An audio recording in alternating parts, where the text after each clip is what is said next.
Yo mga idol! Welcome back sa ating channel dahil may bagong pag-uusapan na naman tayo. Sino ang namimiss na si Dwight Howard?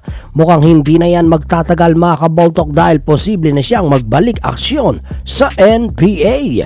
Yes mga idol, 10 oras pa lamang ang nakakaraan mula nang maibato ko ang balitang ito. Interesado ang GSW o Golden State Warriors kay Dwight Howard. Ayon pa sa report, sa susunod na linggo makikipagpulong daw si Dwight Howard at ang kampo niya upang pag-usapan ang mga nasabing report. Mga kaboltok, alam naman natin na walang legit big man ang Warriors. Steve Kerr ay fanatic ng small ball lineup dahil kung gusto niya ng bigger lineup, abay hindi niya bibitawan si James Wiseman. Matatandaan na naghihintay lamang ng tawag sa telepono itong si Dwight Howard upang tawagan muli siya ni LeBron James at ng Lakers dahil gustong-gusto talaga ni Dwight Howard na magbalik sa Lakers. Ngunit until now, wala ang tawag na nangyayari, kaya naman ang Golden State Warriors ang puputol nito sa mahabang paghintay ni Dwight Howard.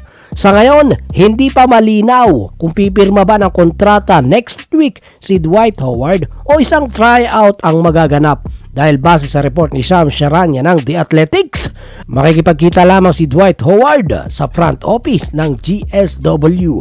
Huling naglaro si Dwight Howard sa Taiwan bilang isang import kung saan tumagal din siya ng 2 taon. Samantala mga kaboltok, naiinip na sa mga oras na ito si Damian Lillard. Bakit ba naman? Magdadalawang buwan na buhat nang siya magsabing lilipat na siya ng team. Pero ang kaisa-isang team na request niya ay halos hindi gumagalaw. Walang ibang gustong puntahan si Damian Lillard kung hindi ang Miami Heat lamang. Pero until now, walang konkretong usapan ang nangyayari. Ayon sa unang report, mapupunta si Damian Lillard, Jusuf Nurkic sa Miami Heat.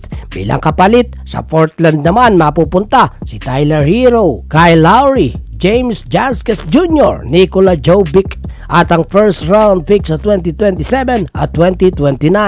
First round swap naman sa 2028 at 2030. Pag nagkataon mga kaboltok, biglang lalakas ang Miami Heat at yan nga ay hinihintay ng mga fans. Aminin man natin o hindi, mukhang panalo na diyan ang Portland pero ayaw pa iyan tanggapin. Kaya until now, naiinip na talaga si Damian Lillard.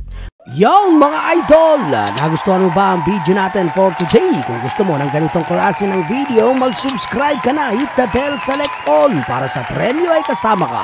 Bisitahin mo na din ang ating Facebook page. Muli, salamat po, ako si John. Ito ang Basketball Talk. Basketball Talk,